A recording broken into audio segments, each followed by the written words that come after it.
Ya, Bapak Ibu sekalian, di minggu lalu Pak Dedi telah mengajak kita untuk melihat begitu beragamnya eh, pemahaman tentang perjamuan kudus. Nah, minggu lalu Pak Dedi seperti kalau kita ini jadi burung yang terbang di atas hutan, Pak Dedi mengajak kita untuk masuk ke dalam hutan itu dan melihat pohon satu persatu, dan satu persatu. Kemudian membedakan pohon yang satu dari pohon yang lain. Nah, hari ini kita uh, tidak akan masuk ke dalam rimba raya perjamuan kudus, tapi kita akan mencoba melihat kalau tadi burungnya turun ke dalam hutan, nah hari ini kita akan melihat hutan itu dari atas. Dan kita akan mencoba untuk melihat satu persatu hubungan antar ritual perjanjian kudus dengan tanda perjanjian Allah. Lah apa itu tanda perjanjian Allah? Kita akan melihat lebih jauh nantinya. Dan kita akan merumuskan bahwa perjamuan kudus itu adalah sebuah perayaan iman gerejawi. Kalau kita berkata perayaan iman gerejawi, bukan artinya gereja secara institusi, tapi perayaan iman kita semua di atas meja perjamuan. Oke, untuk memulai, saya akan memulai dari gambar ini terlebih dahulu. Dan kita akan ngobrol aja mungkin tentang gambar ini. Bapak Ibu, adakah yang mau berkomentar tentang gambar yang ada di kiri dan perbedaannya dengan gambar yang ada di kanan? Bolehkah ada yang berpendapat, bersuara? Sebagai pengantar, gambar yang di kiri itu adalah model salib di dalam gereja barat. Jadi di gereja barat, salib itu ada tubuh atau ada korpus Kristinya. Itu patung Yesus yang menempel di atas kayu salib itu. Sedangkan di gereja timur tidak ada patung. Patung seperti itu tidak muncul. Tetapi yang dimunculkan adalah gambar-gambar seperti yang ada di sebelah kanan layar. Ada atau tidak perbedaan antara gambar kiri dengan gambar kanan? Menariknya Bapak Ibu, gambar yang kiri itu bertolak dari sebuah pemahaman gereja barat bahwa Yesus Kristus mati di dalam kesengsaraan di atas kayu salib.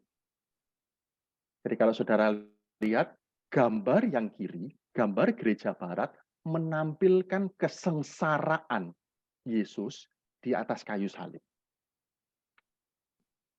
Sedangkan gambar yang kanan, gambar gereja timur, justru menunjukkan keagungan dari peristiwa penyaliban. Jadi ada sebuah perbedaan di sana. Gereja Barat menghayati penyaliban sebagai sesuatu yang memunculkan derita yang teramat besar. Sehingga direkam di dalam bentuk tubuh yang lunglai, tubuh yang terkulai, tubuh yang bersimbah peluh dan darah. Sedangkan gereja timur lebih melihat keagungan dari peristiwa penyaliban itu. Nah, hal ini menunjukkan kepada kita bahwa sebetulnya di balik semua simbol, di balik semua tanda, di situ sebetulnya ada sebuah konsep mental atau ada sebuah gagasan. Nah, lingkaran yang atas itu adalah konsep mental, gagasan kita. Nah, gagasan itu kemudian dimunculkan atau diwujudkan di dalam bentuk material. Jadi saya punya gagasan, suatu gagasan tertentu, gagasan bahwa Yesus mati secara menderita di atas kayu salib, dan kemudian gagasan itu saya jadikan barang, saya jadikan material, saya wujudkan di dalam bentuk salib dan patung yang otomatis terkulai di situ. Lah akhirnya konsep mental yang berjumpa dengan wujud material itu memunculkan yang disebut dengan tanda. Tandanya apa? Ya salib Katolik. Sehingga salib Katolik menjadi sebuah tanda identitas kekatolikan. Atau di situ saya menulisnya sebuah tanda dari identitas kolektif. Atau kita juga bisa mengatakan salib Katolik itu adalah tanda dari identitas denominasional.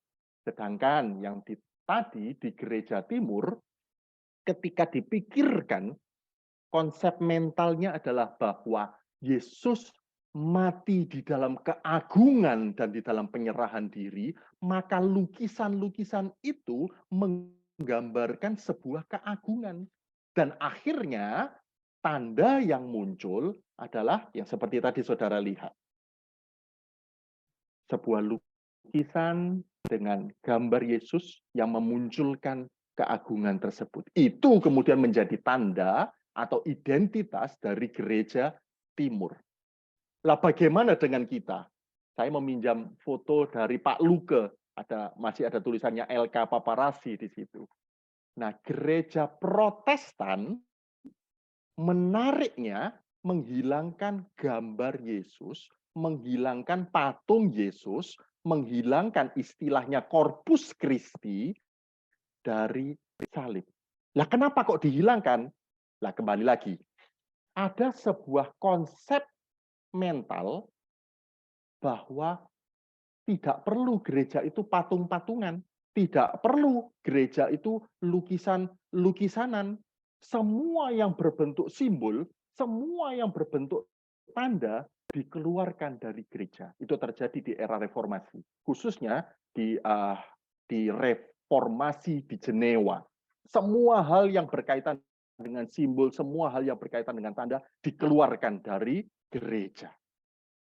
Akhirnya jadilah salib kita itu sebuah salib yang kosong. Kok bisa salibnya kosong? Mengulang tadi, karena ada sebuah konsep mental tentang patung tidak perlu ada. Maka salib kosong itu sekarang menjadi tanda, menjadi identitas. Identitasnya siapa? Identitas Protestantis. Nah, Bapak, Ibu, Saudara, kalau saya menunjukkan gambar berikut ini, kita nggak punya konsep mental di baliknya. Kita nggak punya gagasan apapun juga mungkin tentang kedua gambar yang ada di situ. Tetapi kedua gambar ini justru menjadi identitas gereja permulaan. Ada sebuah konsep mental yang berbeda antara jemaat perdana dengan kita. Yang kiri itu gambarnya ikan. Gambar ikan itu yang ada di benak jemaat mula-mula, jemaat perdana adalah Yesus yang melipat gandakan roti dan ikan. Dan kemudian memberikan tulisan di situ, tulisannya iktus. Yesus Kristus, Theos, Uios, Soter. Yesus Kristus, Anak Allah, Juru Selamat. Lah bagi kita mungkin tanda itu nggak ada artinya. Karena itu tidak mewakili identitas kita. Tetapi bagi jemaat permulaan, itu adalah sebuah tanda yang menunjukkan mereka, kekristenan mereka. Demikian juga dengan gambar yang di kanan. Gambar yang di kanan itu, mimbar GKI dulu kalau nggak salah seperti itu. Ci dan Ro. Ciro itu adalah Kristus. Atau yang mau dikatakan gereja berpusat pada Kristus. Bagi kita yang tidak aware, mungkin tanda itu nggak ada maknanya sama sekali. Tetapi tanda itulah yang dipergunakan oleh jemaat mula-mula. Ada sebuah konsep mental, gagasan di kepala, ingatan tertentu, ya sebelah kiri ingatan tentang ikan. Yang di gereja Katolik, ingatan tentang Yesus yang terkulai di atas kayu salib. Ingatan gereja timur, bahwa Yesus di dalam keagungan menyerahkan diri bagi penebusan. Sedangkan ingatan itu kemudian diwujudkan di dalam objek material seperti yang kita lihat. Nah, sebelum kita melihat perjamuan kudus, ini ada objek yang menarik sekali. Ada seorang seniman namanya Teguh Osentrik, yang membuat Corpus Christi dari rongsokan. Mungkin kita terus berpikir, ini karepe opo? Buat salib, buat tubuh Kristus dari rongsokan. Maunya apa? Tapi sekali lagi, di sini ada sebuah konsep mental tertentu yang diperjumpakan dengan rongsokan itu tadi, dan kemudian memunculkan sebuah tanda. Lah, rongsokan ini kemudian menjadi Corpus Christi, menjadi patung Yesus di gereja Santo Yohanes di Cijantung atau di Cilangkap. Yang mau disampaikan oleh seniman itu adalah bahwa kita perlu memiliki kepedulian terhadap kelestarian ekologis. Jangan sampah terus dibuang begitu saja, tetapi sampah itu bisa didaur ulang. Dan ketika daur ulang itu dilakukan pada tubuh Yesus, maka ada sebuah makna di sana. Bahwa kita, saudara dan saya, adalah seperti rongsokan itu, seperti besi tua itu. Tetapi kita yang rongsokan dan besi tua itu dibentuk dan disatukan di dalam Kristus. Itu adalah pesan dari seniman itu. Nah, di awal ini saya ingin kembali menegaskan bahwa ada sebuah konsep mental yang sangat mempengaruhi dari penghayatan kita akan sebuah simbol atau penghayatan kita akan tanda-tanda. Nah, sekarang kita akan masuk ke perjamuan kudus. Di minggu lalu, Pak Dedi telah menyampaikan begitu banyak, begitu beragamnya pemaknaan. Ada sebuah ingatan kolektif, ada sebuah konsep mental, ada sebuah ingatan bahwa Yesus ketika itu berkata, ambillah, inilah tubuh. Ada ingatan bahwa Yesus kemudian mengucap syukur, memberikan cawan kepada para murid dan berkata, inilah darahku. Nah, gagasannya perkataan Yesus tadi. Perkataan Yesus yang dicatat di Markus. Itu adalah gagasannya. Terus wujudnya apa? Wujudnya roti dan anggur. Tapi tandanya sekarang apa? Itu menandakan apa? Kan kita mau membahas itu kan? Roti dan anggur ini terus menandakan apa? Kita semua memiliki ingatan yang sama tentang kalimat Yesus, ambillah, inilah tubuhku, inilah darahku. Kita semua memegang roti dan cawan anggur yang sama. Tapi artinya terus apa? Kenapa kok artinya menjadi beragam, menjadi bermacam-macam? Menyederhanakan pembahasan di minggu lalu, kita dapat mengatakan bahwa problem muncul di kata inilah. Ambillah, inilah tubuhku. Kemudian Yesus berkata kepada mereka, inilah darahku. Problem dari gereja-gereja berada di kata inilah. Ketika Yesus berkata inilah tubuhku, maknanya literer. Literer itu harafiah, maknanya sesungguh-sungguhnya, atau figuratif, ataukah sebuah penggambaran. Ketika Yesus berkata seperti itu, maknanya itu apa? Nah, ternyata gereja-gereja di situ terpecah. Ada yang memaknai inilah itu secara literer, secara harafiah, secara hurufiah, ya memang inilah tubuh Yesus. Tapi ada juga yang memaknai secara figuratif. Nah, literer atau figuratif itu kemudian memunculkan identitas yang berbeda antara satu denominasi dengan denominasi lainnya. Kenapa berbeda? Karena kata inilah. Saya akan membacakan kembali dari Injil Markus. Ambillah, inilah tubuhku. Sesudah itu Yesus mengambil cawan, mengucap syukur, lalu memberikan kepada mereka. Yesus berkata kepada mereka, inilah darahku. Lah, gereja Katolik, gereja Lutheran, gereja Calvinis memaknai kata inilah secara literer. Ya ketika Yesus berkata, inilah tubuhku, ya itu memang tubuhnya Yesus. Sudah literal seperti itu. Minggu lalu Pak Dedi juga menyebut nama Zwingli. Lah Zwingli memaknai kata inilah itu secara figuratif. Atau Zwingli bisa berkata gini, ambillah, inilah tubuhku lah. Inilah itu gambaran dari tubuh Yesus.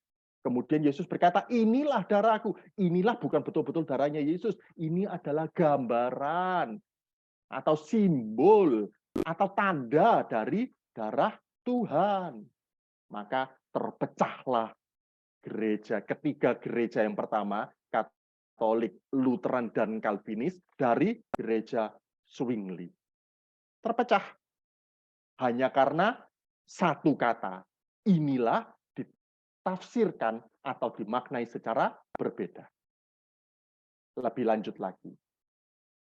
Katolik dan Lutheran memaknai kata tubuhku dan darahku sekarang secara literer. Tadi kan problem di kata inilah. Sekarang problemnya di kata tubuhku, kata darahku. Nah, ketika Yesus berkata inilah tubuhku, tubuh itu betul-betul hadir di dalam perjamuan kudus atau enggak? Tubuh yang seperti apa itu? Nah, Katolisisme, istilah Pak Dedi, transubstansiasi, mengakui tubuh Kristus hadir secara sungguh-sungguh. Lutheran mengatakan hal yang sama. Tubuh Kristus hadir secara nyata di dalam perjamuan kudus. Tetapi gereja-gereja Calvinis menghayati tubuhku dan darahku sekarang secara figuratif. Nah, tadi mereka secara literer. Inilah secara literer. Calvinis menghayati inilah secara literer, tetapi Calvinis menghayati tubuhku dan darahku secara figuratif. Artinya, Yesus hadir di dalam perjamuan kudus. Tetapi kehadiran itu adalah kehadiran secara spiritual, kehadiran secara rohania. Oleh sebab itu, setiap mereka yang menerima tubuh dan darah Kristus perlu punya iman bahwa Kristus hadir secara spiritual di tengah umat.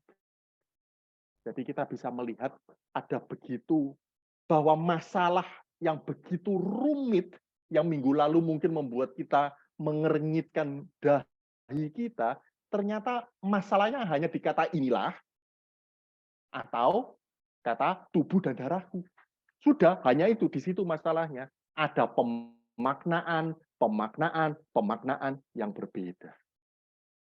Terus Zwingli seperti apa? Kalau dia menghayati inilah secara figuratif, tubuh figuratif, darah figuratif, lah jalan keluarnya Zwingli kemana?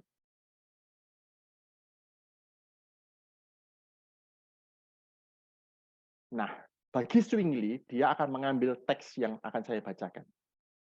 Inilah tubuhku yang diserahkan bagi kamu. Perbuatlah ini menjadi peringatan akan aku. Ini adalah catatan di 1 Korintus dan di kitab Lukas, di Injil Lukas. Inilah tubuhku yang diserahkan bagi kamu, perbuatlah ini menjadi peringatan akan aku. Cawan ini adalah perjanjian baru yang dimeteraikan oleh darahku. Perbuatlah ini setiap kali kamu meminumnya menjadi peringatan akan aku. Maka Zwingli menghayati perjamuan kudus ini adalah sebuah anamnesis. Anamnesis itu mengenang. Anamnesis itu mengingat. Apa yang diingat? Peristiwa Kristus. Peristiwa-peristiwa hidup Tuhan di muka bumi ini. Kapan itu? Peristiwa-peristiwa di masa lalu diingat di masa kini. Itu adalah penghayatan dari remembrance atau penghayatan dari gereja-gereja Zwinglian. Nah, pertanyaan bagi kita, ada enggak alternatif lainnya? Mosok kita hanya punya alternatif seperti ini sih? Mosok hanya literer atau figuratif yang menjadi masalah sih? Mosok kehadiran Tuhan sungguh-sungguh, kehadiran Tuhan secara nyata, kehadiran Tuhan secara spiritual, dan cuma inget-ingetan aja. Mosok nggak ada yang lain bagi kita? Atau bagaimanakah ketika kita nanti 1 Januari kita akan hadir di meja perjamuan Tuhan, ada nggak alternatif lain bagi kita untuk menghayati perjamuan yang akan kita ikuti? Di sini alternatif yang bisa menjadi jalan keluar bagi kita. Saya ingin membacakan teks kitab suci yang ada di sebelah kanan. Dengan penekanan yang huruf yang dibold. Inilah darahku, darah perjanjian yang ditumpahkan bagi banyak orang. Dari Lukas, cawan ini adalah perjanjian baru oleh darahku yang ditumpahkan bagi kamu. Menurut Paulus dalam Korintus, cawan ini adalah perjanjian baru yang dimeteraikan oleh darahku. Maka kita bisa melihat bahwa problem kita tidak perlu berkutat pada problem inilah secara figuratif atau literer. Kita nggak perlu memaknai darahku dan tubuhku secara harafiah dan literer, tapi kita bisa melihat kalimat berikut, yaitu perjanjian. Nah, tentang perjanjian ini mungkin adalah topik yang jarang kita dengar. Tetapi sejatinya teologi perjanjian atau pemahaman tentang perjanjian bahwa Allah membuat perjanjian itu merupakan tulang punggung dalam kitab suci kita. Teologi perjanjian atau Allah yang membuat perjanjian dengan umatnya merupakan tulang punggung karena sejak kejadian dan terus ke belakang disitulah teologi perjanjian itu bergerak. Secara singkat, teologi perjanjian ingin mengatakan bahwa di sepanjang Alkitab Allah membuat perjanjian dengan umatnya. Dan setiap Allah membuat perjanjian dengan umatnya, maka Allah memberikan tanda perjanjian. Nah, huruf Ibrani yang ada di bawah itu, kita membacanya berit. Berit itu adalah perjanjian. Jadi setiap kali ada kalimat dalam perjanjian lama, perjanjian Allah membuat perjanjian, maka itu kata aslinya adalah berit. Nah, ngomong apa sih teologi perjanjian ini? Kita akan melihat sedikit lebih jauh. Saya akan membacakan beberapa teks buat Bapak, Ibu, dan Saudara. Yang pertama, perjanjian pertama, di mana kata berit itu secara literer, secara betul-betul, secara harafiah muncul, itu ada ketika Allah berbicara dengan Nuh setelah banjir. Jadi setelah banjir, setelah Allah membinasakan bumi, Allah berjanji. Allah menyatakan perjanjiannya dengan Nuh. Demikian kalimatnya.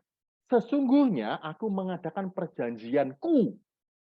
Perjanjiannya Allah dengan kamu, dengan Nuh. Dan bukan hanya dengan Nuh. Dan dengan keturunanmu. Bahwa sejak ini tidak ada yang hidup yang akan dilenyapkan oleh air bah lagi. Inilah tanda perjanjian. Perhatikan, Allah membuat perjanjian dan Allah memberikan tanda perjanjian. Inilah tanda perjanjian yang kuadakan antara aku dan kamu. Turun-temurun untuk selama-lamanya. Jadi tanda perjanjian antara Allah dengan Nuh bersifat kekal. Turun-temurun untuk selama-lamanya. Tanda perjanjiannya apa? Kalimatnya berkata demikian. Busurku kutaruh di awan, supaya itu menjadi tanda perjanjian antara aku dan bumi. Jadi ada perjanjian antara Allah dan Nuh, bukan hanya antara Allah dan Nuh, tetapi antara Allah, Nuh, dan seluruh keturunannya. Perjanjian itu bersifat kekal, dan perjanjian kekal itu memiliki tanda. Tandanya apa? Busur Allah ditaruh di awan. Ada banyak sekali tafsiran busur itu seperti apa, tapi yang paling populer yang kita dengar adalah tentang pelangi yang ada di awan. Pelangi itu menunjukkan perjanji. Pelangi itu merupakan tanda perjanjian bahwa Allah tidak akan lagi menghancurkan bumi dengan air bah. Itu adalah perjanjian pertama di dalam kitab suci kita yang secara harafiah memunculkan kata berit Yang kedua, perjanjian Allah dengan Abraham. Perjanjian Allah dengan Abraham ini sebetulnya munculnya sudah di Kejadian pasal 12. Pergilah dari negerimu. Aku akan menjadikan kamu bangsa yang besar. Aku akan memberkati orang-orang yang memberkati kamu. Dan oleh karena kamu, seluruh muka bumi akan mendapatkan berkat. Itu di Kejadian pasal 12. Kemudian di Kejadian pasal 15, perjanjian itu diikat. Tapi pada pasal 17, saya akan sebentar membacakan untuk saudara, di pasal 17, perjanjian itu diratifikasi. Diratifikasi itu disahkan. Nah, demikian kalimat perjanjian antara Allah dengan Abram. Aku akan mengadakan perjanjian antara aku dan engkau serta keturunanmu turun-temurun. Perhatikan kesejajarannya. Dengan Nuh juga Allah, Nuh, dan keturunannya. Dengan Abram juga perjanjian antara Allah dengan Abraham dan dengan keturunannya. Apakah berhenti di keturunannya? Tidak. Turun-temurun menjadi perjanjian yang kekal. Sekali lagi ada sebuah penegasan bahwa perjanjian antara Allah dan Nuh bersifat kekal, perjanjian antara Allah dan Abraham bersifat kekal. Supaya aku menjadi Allahmu dan Allah keturunanmu. Jadi Allah mengadakan perjanjian antara Allah dengan Abraham secara kekal, supaya apa? Supaya Allah menjadi Allah bagi keturunan Abraham secara kekal. Itu dari pihak Allah. Sedangkan tanda perjanjiannya apa? Inilah perjanjian yang harus kamu pegang, yaitu setiap laki-laki di antara kamu harus disunat. Sunat merupakan tanda perjanjian. Tanda perjanjian apa? Bahwa Allah telah menjadi Allah bagi Abraham dan segala keturunannya. Kita lihat perjanjian yang ketiga. Perjanjian antara Allah dengan Israel. Lah, Bapak Ibu, ketika Israel keluar dari Mesir, kemudian mereka melewati padang gurun, mereka sampai di satu daerah di kaki gunung. Dan kemudian Allah berfirman, demikian firman Tuhan, jika kamu sungguh-sungguh mendengarkan firman-Ku, bukan cuma mendengarkan, perhatikan, dan berpegang pada perjanjian-Ku, maka kamu akan menjadi harta kesayangan-Ku. Kamu akan menjadi bagiku kerajaan, imam, dan bangsa yang kudus. Kemudian Musa mengambil darah itu, menyiramkan pada bangsa itu, bangsa Israel, dan berkata, inilah darah perjanjian. Perhatikan kesejajarannya dengan kalimat Yesus tadi. Inilah darah perjanjian yang diadakan Tuhan dengan kamu berdasarkan segala firman ini.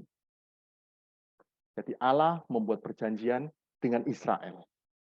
Bahwa Allah akan menjadikan Israel sebagai harta kesayangan Tuhan. Bahwa Allah akan menjadikan Israel sebuah kerajaan imam. Dan Allah akan menjadikan Israel bangsa yang kudus. Nah, mungkin teman-teman familiar, surat Petrus mengutip hal yang sama dan mengenakannya kepada gereja. Bahwa gereja pun adalah kerajaan imam, bangsa yang kudus. Tapi sebelum ke sana, kita akan melihat bahwa perjanjian Allah dengan Israel pun memiliki sebuah tanda perjanjian. Apa tandanya? Sabat.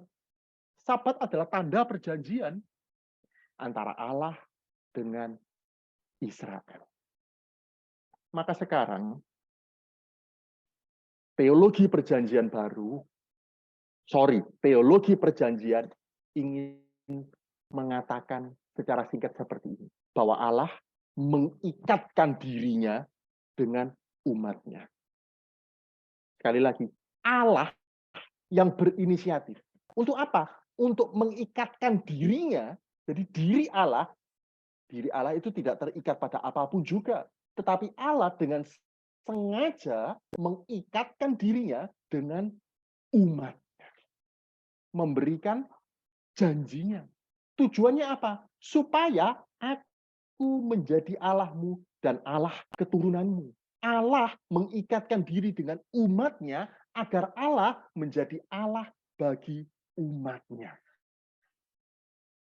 Nah, sekarang bertolak dari sana, kita dapat merumuskan bahwa perjamuan kudus juga adalah sebuah tanda lahiriah dari perjanjian Allah yang mengikatkan dirinya dengan gereja. Jadi tadi Allah mengikatkan dirinya dengan Nuh, Allah mengikatkan dirinya dengan Abraham, Allah mengikatkan dirinya dengan Israel, dan kini melalui perjamuan kudus kita dapat melihat bahwa Allah mengikatkan dirinya dengan gereja.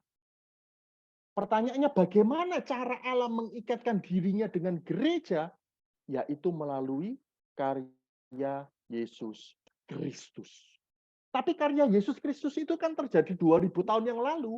Bagaimana kita bisa menjadi bagian, bagaimanakah perjanjian ikatan itu bisa menjadi terrealisasi dalam hidup kita?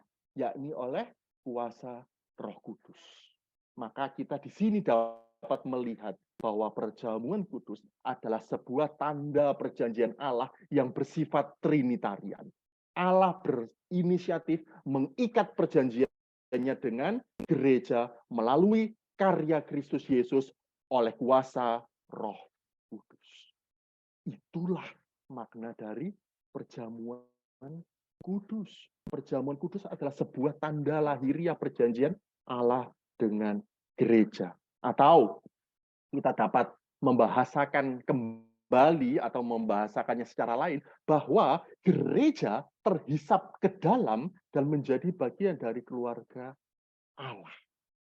Melalui perjamuan kudus, gereja terhisap ke dalam dan menjadi bagian dari keluarga Allah. Lah kok bisa tahu-tahu muncul kata keluarga? Dari mana istilah keluarga Allah itu muncul? Dan bagaimana cara gereja meresponi dirinya yang terhisap menjadi bagian dari keluarga Allah itu? Kalau perjamuan kudus itu adalah tanda bahwa kita terhisap ke dalam keluarga Allah, lah terus kita bagaimana cara kita meresponinya? Nah, untuk menjawabnya kita dapat melihat kembali perjamuan terakhir yang Yesus lakukan bersama dengan muridnya. Konteks perjamuan Yesus, perjamuan terakhir Tuhan bersama dengan muridnya adalah perjamuan Seder atau perjamuan Paskah. Dan perjamuan Paskah itu adalah perjamuan syukur. Dan perjamuan Seder itu, perjamuan syukur itu adalah sebuah perjamuan yang bercorakkan sukacita. Sekali lagi, perjamuan Seder, perjamuan terakhir Tuhan, itu adalah perjamuan syukur. Dan bukan perjamuan yang penuh dengan tangisan dan air mata. Perjamuan terakhir Tuhan, perjamuan Seder adalah perjamuan syukur. Kita lihat kembali teks dari Markus dan dari Korintus. Kenapa kok saya berulang kali mengambil Markus? Karena Markus dipercayai sebagai Injil yang pertama kali ditulis dan menjadi dasar bagi penulisan Injil-Injil lainnya. Dalam Markus dituliskan, Yesus mengambil cawan. Setelah itu apa yang Yesus lakukan? Mengucap syukur. Lalu memberikan kepada para muridnya. Dan sekarang Paulus. Paulus juga adalah seorang Yahudi. Dia hidup di dalam tradisi Seder juga. Dan dia mengatakan demikian. Bukankah cawan pengucapan syukur yang atasnya kita ucapkan syukur adalah persekutuan dengan darah Kristus? Jadi sekali lagi Bapak Ibu, perjamuan kudus ini bukanlah sebuah perjamuan di mana kita meratapi Yesus yang akan berjalan menuju ke kayu salib. Perjamuan kudus adalah sebuah perjamuan syukur.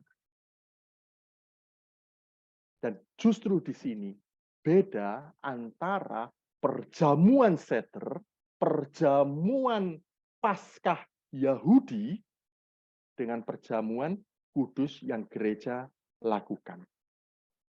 Perjamuan Yahudi merekoleksi ingatan masa lalu. Jadi di dalam perjamuan seder tadi ada yang disebut dengan Hagadah. Hagadah itu menarik. Jadi perjamuan Paskah ini disediakan. Ada berbagai macam makanan dan minuman yang disediakan di dalam perjamuan itu. Ada roti. Yesus juga membagikan roti. Ada anggur. Yesus juga membagikan anggur. Dan dalam perjamuan seder ada sayur pahit. Dalam kisah perjamuan terakhir tidak dicatat ada sayur pahit. Dan makanan utama, main course, adalah domba Paskah. Dan di dalam perjamuan terakhir juga tidak dikisahkan adanya domba Paskah. Karena sayur pahit yang menjadi makanan di dalam perjamuan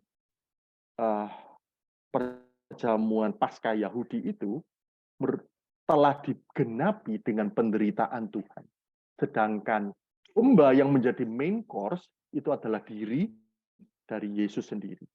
Nah, kembali lagi, di dalam Hagadah, ketika main course ini dihidangkan, ada seorang anak kecil yang kemudian bertanya, kita ngapain ngadain seperti ini?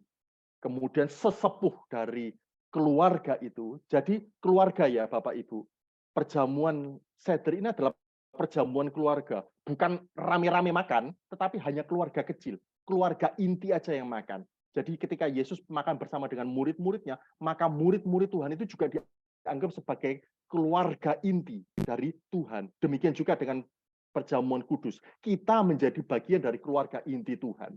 Nah, kembali lagi, si anak kecil ini, anak di dalam keluarga inti ini bertanya kepada mungkin opanya atau engkongconya, kita ngapain seperti ini? Dan kemudian si engkongco ini melantunkan kisah keluaran bangsa Israel dari Mesir.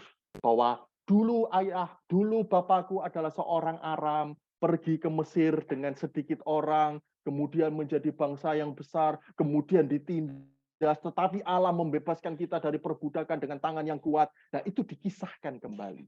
Sehingga dari turun-temurun kisah keluaran Israel itu direkoleksi, diingat kembali, dan diceritakan kepada anak keturunan, dan anak keturunan. Itu adalah ciri khas di dalam perayaan Paskah Yahudi. Paskah Yahudi menatap ke masa lalu dan menariknya ke masa kini.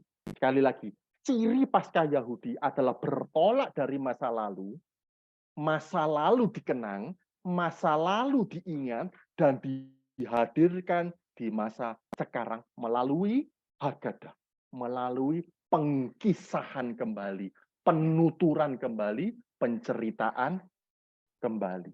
Dan itu berbeda dengan perjamuan kudus Kristiani. Saya minum dulu Bapak Ibu.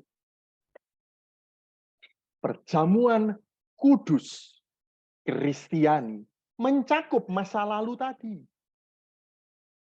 Mencakup pengenangan seperti yang Zwingli tadi lakukan, mencakup ingatan atau rekoleksi itu mengingat kembali karya Yesus 2000 tahun yang lalu ketika dia membagikan roti dan membagikan atau mengedarkan cawan anggur.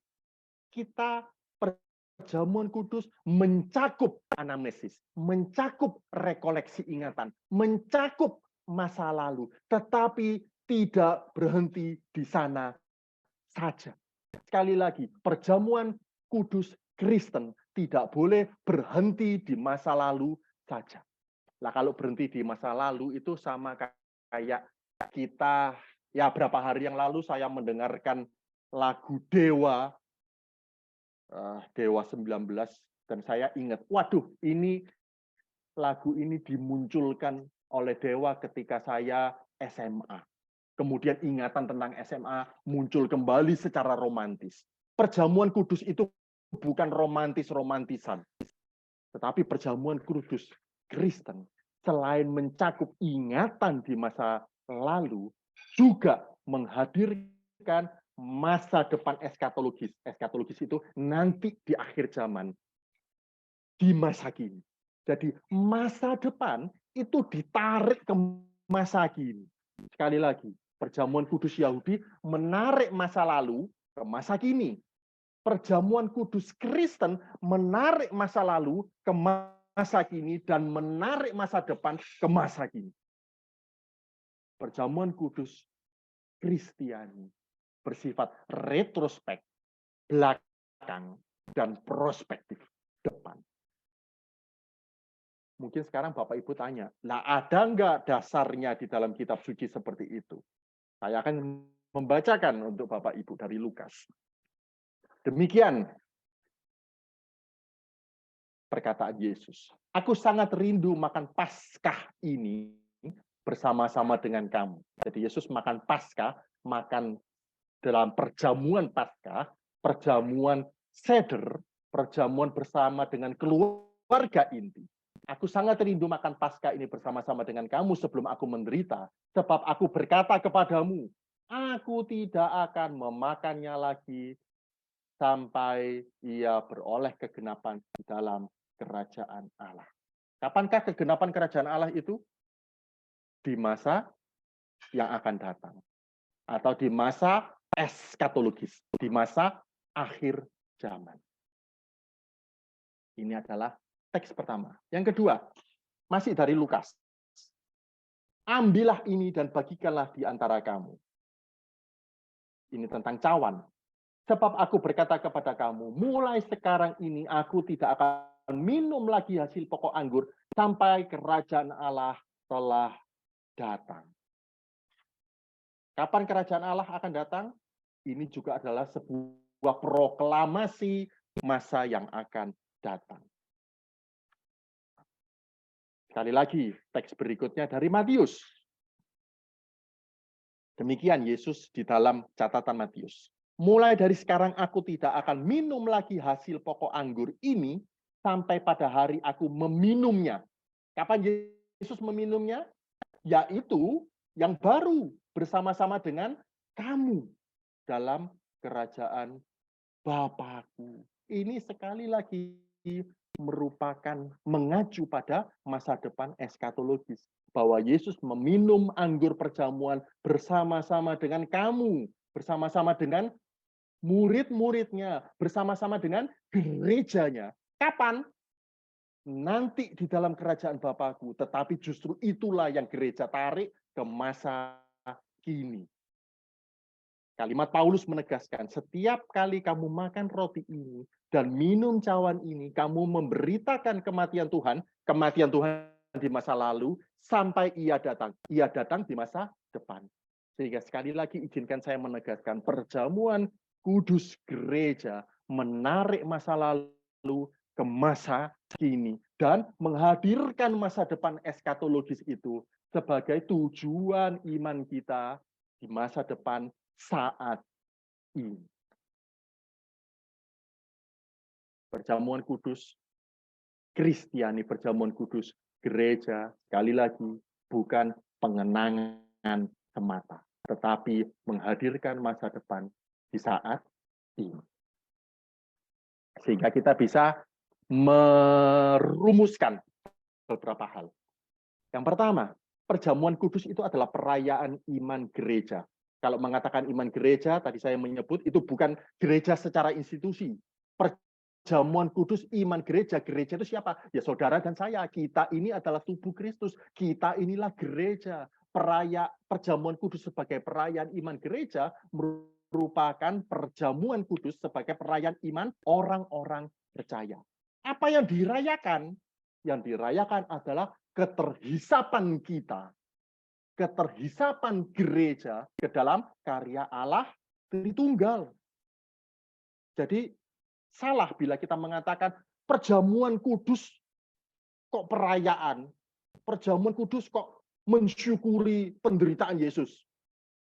Ya, yang bilang bahwa perjamuan kudus itu mensyukuri penderitaan Tuhan itu siapa? Perjamuan kudus tidak pernah merupakan sebuah perjamuan syukur atas menderitanya Tuhan. Perjamuan kudus tidak pernah menjadi perayaan syukur atas kematian Tuhan. Sekali lagi, perjamuan kudus adalah perayaan syukur karena gereja, karena kita, karena saudara dan saya terhisap ke dalam karya Allah Tritunggal. Nah, karena itulah perjamuan kudus dirayakan di Minggu Paskah. Setelah Kristus menggenapi karya salibnya. Yesus Kristus bukan sekedar mati, kematiannya diteruskan dengan kebangkitannya. Dan di dalam kebangkitannya itulah perjamuan kudus dirayakan. Perjamuan kudus disyukuri. Karena gereja genap keterhisapannya di dalam karya kebangkitan Tuhan. Jadi bukan di Jumat Agung. Itu adalah salah satu dasar teologis kenapa perjamuan kudus itu dirayakan di Minggu Paskah dan bukan di Jumat Agung. Kalau kita merayakan di Jumat Agung, kata seorang pakar liturgi, nah Yesus mati di atas kayu salib. Bahkan kayu salib ditutup dengan kain berwarna hitam. Bahkan seluruh altar mimbar ditutup dengan kain hitam. Lah bagaimana mungkin kemudian umat makan-makan, minum-minum, dan mensyukuri di Jumat Agung? Kalau umat melakukan itu, maka umat mensyukuri penderitaan dan kematian Tuhan. Tidak bisa seperti itu. Perayaan syukur perjamuan kudus harus dilakukan di Minggu Paskah. Itu adalah poin yang pertama. Perjamuan kudus merupakan perayaan iman gereja, tentang keterhisapan gereja, keterhisapan kita ke dalam karya Allah Tritunggal. Poin kedua, perjamuan kudus memiliki dimensi masa lalu, memiliki dimensi mengenang apa yang terjadi di masa lalu, memiliki dimensi bahwa Yesus Kristus sungguh-sungguh pernah memecahkan roti, sungguh-sungguh pernah mengedarkan cawan, sungguh-sungguh pernah naik ke atas kayu salib, tetapi juga sungguh-sungguh bangkit kembali. Melalui perjamuan kudus, masa lalu direkoleksi, masa lalu diingat kembali, seperti Haggadah di dalam tradisi Yahudi tadi. Tidak berhenti di masa lalu. Perjamuan kudus juga memiliki dimensi masa kini. Apa dimensi masa kininya? Yaitu membangun persekutuan imani dengan Allah Trinitas. Dan bukan cuma sekedar membangun persekutuan imani dengan Allah Trinitas, karena kita terhisap di dalam karya Allah Tritunggal, tetapi juga membangun sebuah persekutuan imani dengan sesama kita. Nanti kita akan melihat bahwa ketika persekutuan imani ini antar sesama anggota jemaat, antar sesama umat Tuhan tidak dilakukan, atau persekutuan antara sesama orang percaya ini memilih disegregasi, dibatasi, dibedakan secara tajam, maka di situ akan muncul masalah. Kita akan melihat nanti. Tetapi untuk saat ini kita dapat menegaskan bahwa relevansi perjamuan kudus di masa kini yaitu untuk membangun persekutuan iman dengan Allah dan dengan sesama. Poin yang keempat, perjamuan kudus memiliki dimensi masa depan, yaitu hadirnya. Jadi bukan sekedar gereja menghadirkan, tetapi sungguh sebagai tanda perjanjian Allah, maka masa depan eskatologis itu hadir di masa kini. Saudara tentunya masih mengingat perumpamaan Yesus tentang perjamuan kawin. Perumpamaan Yesus tentang perjamuan kawin anak domba itu terjadi di masa lalu. Tetapi saudara mungkin juga mengingat bahwa kitab Wahyu mencatat bahwa di Wahyu 19 ada kisah perjamuan kawin itu dilaksanakan. Nah, itulah yang dihadirkan gereja di masa kini. Dan bukan sekedar dihadirkan menghadirkan, tetapi bahwa sungguh-sungguh perjamuan eskatologis itu hadir di masa saat ini. Bukan sekedar dihadirkan, tetapi sungguh-sungguh hadir. Karena Allah yang menghadirkan. Istilah teknisnya ini adalah semi-realized eskatologi, bahwa masa yang akan datang secara semi-semi, setengah-setengah, secara bayang-bayang, sungguh-sungguh nyata hadir di saat ini. Sehingga akhirnya kita dapat merumuskan apa itu perjamuan kudus. Kalimat Agustinus atau terjemahan dari Agustinus mengatakan bahwa perjamuan kudus adalah visible sign, sebuah tanda yang nampak, tanda lahiriah dari invisible grace. Jadi perjamuan kudus adalah tanda yang nampak, tanda lahiriah dari anugerah yang tidak nampak. Nah, kita kok tahu bahwa Allah itu beranugerah? Hidupku tidak baik-baik saja. Aku mengalami kesusahan di dalam kehidupanku. Mana anugerah Tuhan? Lihatlah kepada perjamuan kudus. Itu adalah tanda Allah beranugerah bagi gerejanya. Aku sudah mengalami demensia. Aku sudah tidak lagi mengerti tentang Tuhan. Aku sudah pikun. Aku tidak tahu lagi tentang anugerah. Tidak apa-apa. Perjamuan kudus itu yang meneguhkan sekaligus menegaskan anugerah Allah hadir bagi siapapun juga. Ini akan menjadi topik minggu depan. Pendeta Andri akan membawakan tentang inklusivitas dari perjamuan kudus atau open communion, sebuah komuni yang terbuka. Itu adalah menjadi topik bahasan minggu depan. Tetapi sampai saat ini kita dapat mengatakan bahwa perjamuan kudus itu adalah tanda lahiriah dari tanda yang kelihatan, tanda yang bisa kita lihat. Tanda apa? Tanda dari anugerah Allah. Sekalipun anugerah itu tidak terlihat, sekalipun hidup kita berada di dalam segala macam pergumulan, kesusahan, tetapi ketika kita melihat perjamuan kudus itu, maka kita tahu Allah beranugerah dan menarik kita menjadi bagian dari keluarganya. Sampai kapan? Tadi perjanjian Berit menegaskan, sampai selama-lamanya secara kekal. Terakhir.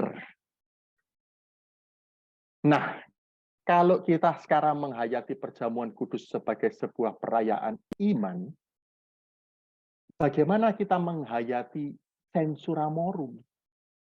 Atau bagaimanakah sensura morum itu dihayati di dalam terang perjamuan kudus, yang adalah perjamuan syukur dan tanda anugerah dari Allah.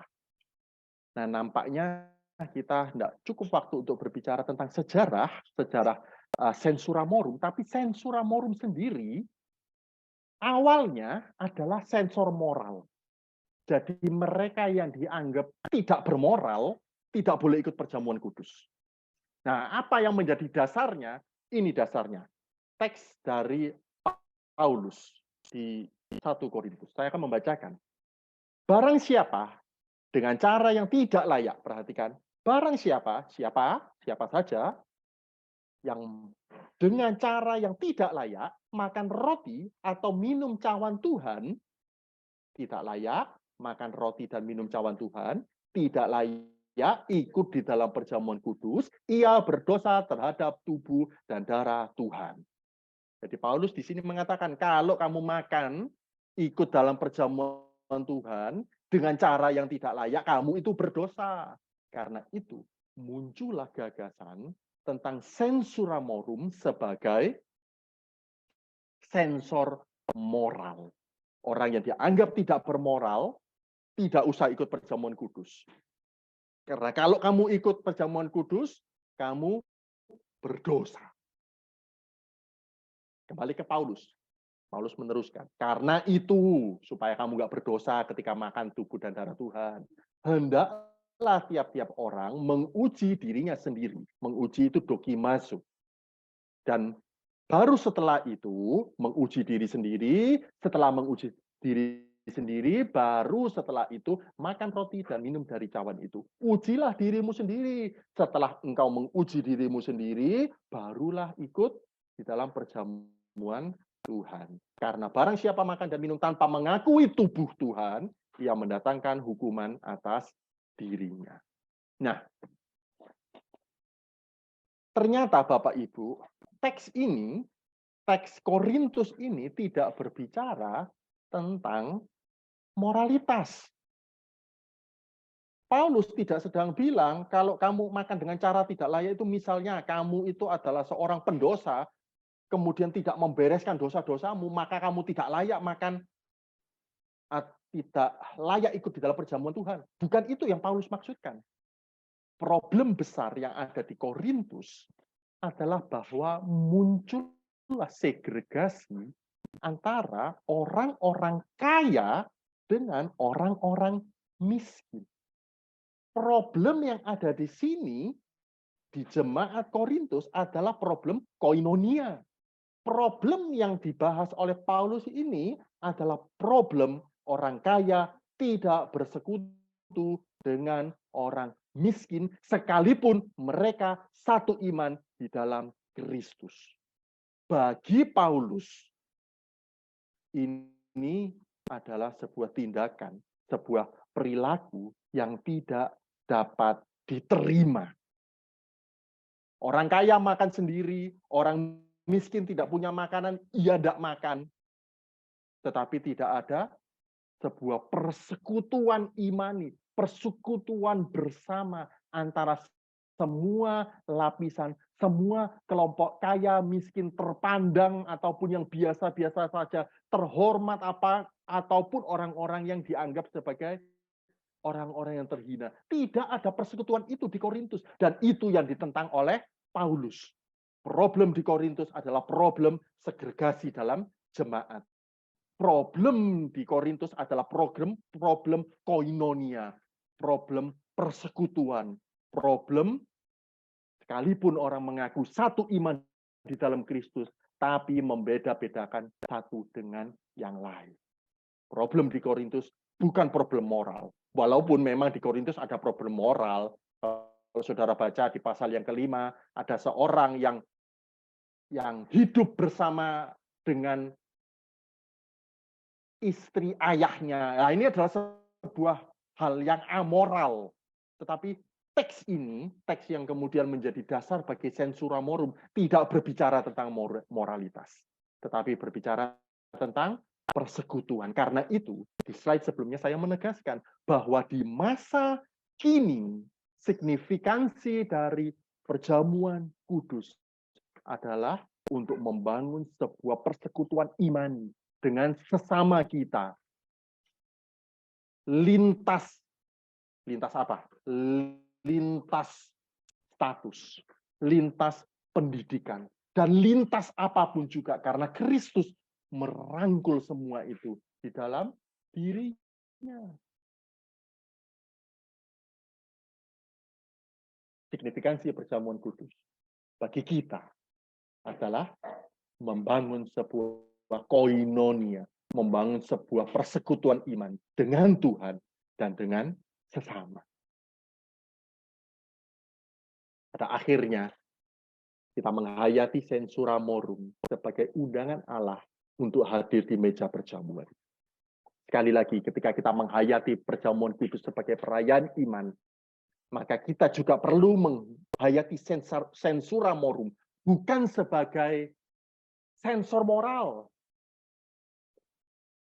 tetapi sebagai undangan Allah untuk hadir di meja perjamuan.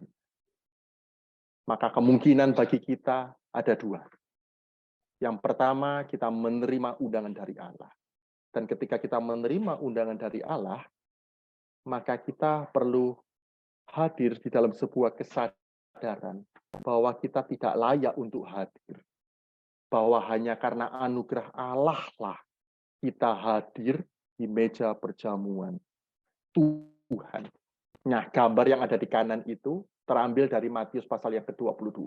Bapak Ibu masih ingat kisah seorang yang mengadakan perjamuan, kemudian mengundang orang-orang, tetapi orang-orang tidak mau datang, kemudian Tuhan itu marah, mengundang siapapun juga yang ada di jalan, siapapun itu layak atau tidak layak, semua diundang, semua dimasukkan, dan saudara dan saya adalah bagian yang dimasukkan itu. Saudara dan saya adalah bagian dari orang-orang yang tidak layak, yang kemudian dibawa masuk ke dalam perjamuan yang Tuhan itu adakan. Dan kisah itu kemudian memunculkan lagi bahwa ketika semua orang sudah berkumpul di ruang perjamuan itu, ada yang tidak menggunakan pakaian pesta. Nah, kemudian orang itulah yang ditangkap. Di gambar itu adalah orang yang tidak pakai pakaian pesta itu yang ditangkap. Nah, sekali lagi tentang ini juga ada banyak tafsiran. Tapi di dalam terang surat Paulus di Korintus tadi, maka ketika kita menghadiri undangan Tuhan, ketika kita mengambil bagian di dalam perjamuan Tuhan, maka di sana ada sebuah tuntutan untuk memeriksa diri kita sendiri, menguji diri kita sendiri. Dan ujian itu, menguji diri kita sendiri, memeriksa diri kita sendiri, berarti kita sedang mengupayakan untuk hidup di dalam pertobatan, untuk berdamai dengan sesama kita. Nah, saat itulah di dalam terang perumpamaan tentang orang yang tidak pakai baju pesta, ketika kita memeriksa diri sendiri, kemudian meneguhkan komitmen iman kita, hidup di dalam pertobatan, berdamai dengan sesama, maka di sanalah kita menggunakan pakaian pesta. Kemungkinan kedua, ketika undangan Allah itu diberikan, ketika sensura morum itu diwartakan, kita menolak undangan.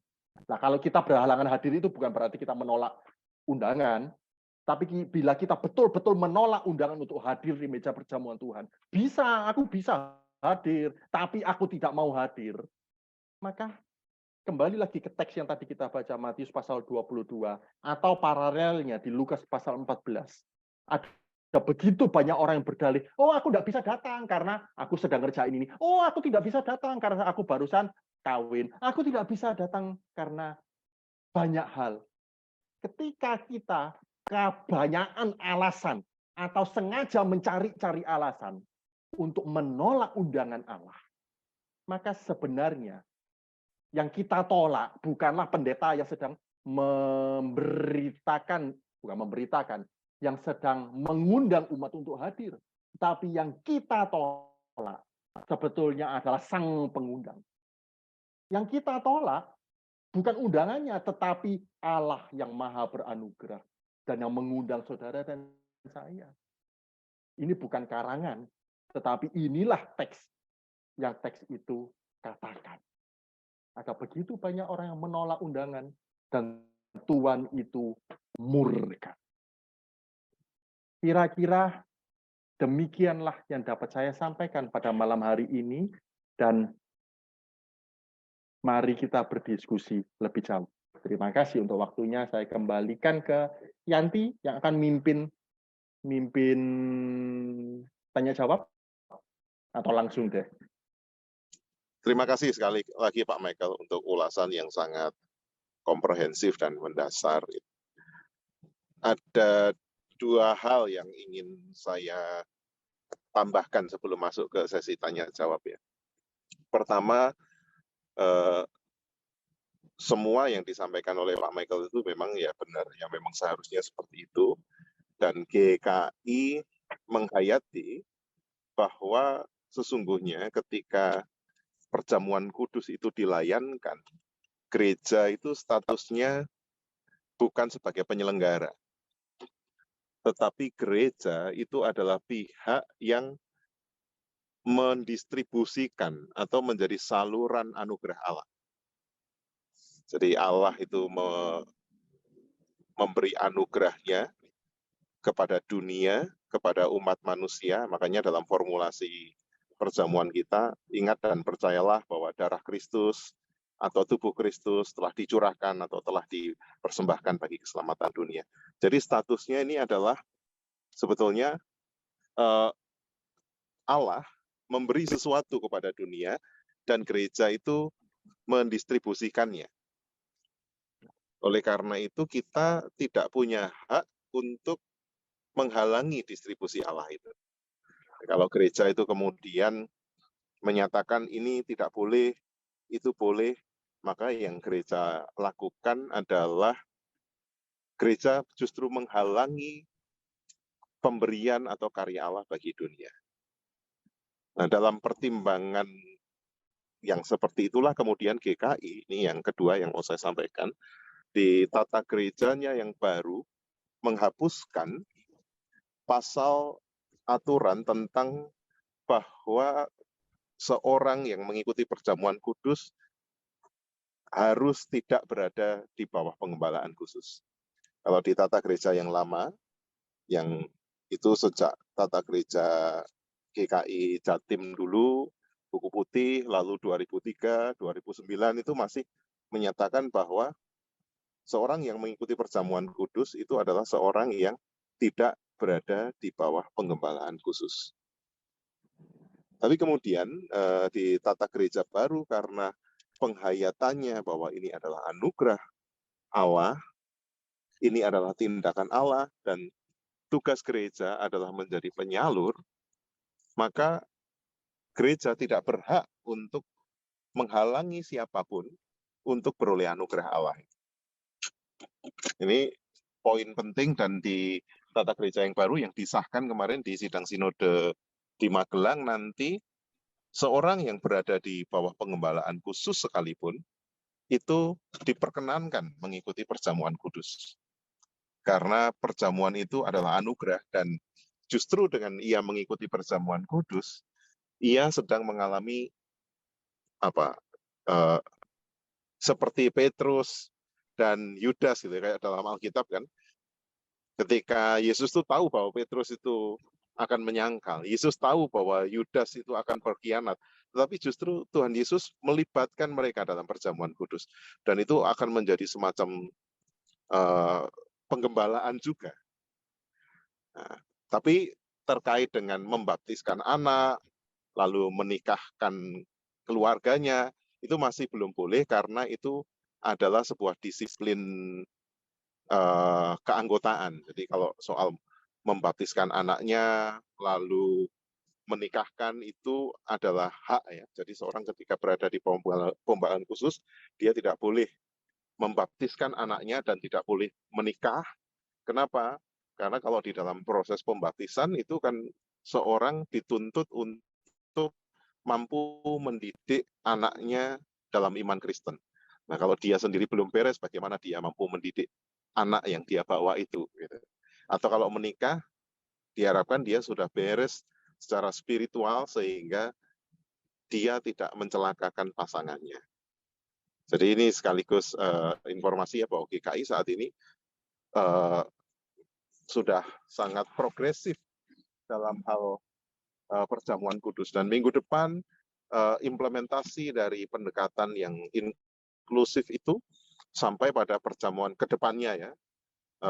Sekarang sih belum, tapi ke depan akan sampai pada perjamuan kudus yang membuka diri bagi anak-anak, dan bahkan di gereja-gereja Protestan yang mainstream di Amerika misalnya, yang dulu sangat kolot itu, misalnya gereja episkopal sekalipun, mereka menerima orang-orang yang non-Kristen untuk mengikuti perjamuan kudus. Jadi itu dibuka bagi siapa saja yang berkenan menerima anugerah Allah. Itu yang saya tambahkan ya. Terima kasih. Silakan kalau dari antara Bapak Ibu yang mau menanggapi atau bertanya. Terima kasih sekali lagi Pak Michael untuk uraiannya yang begitu baik.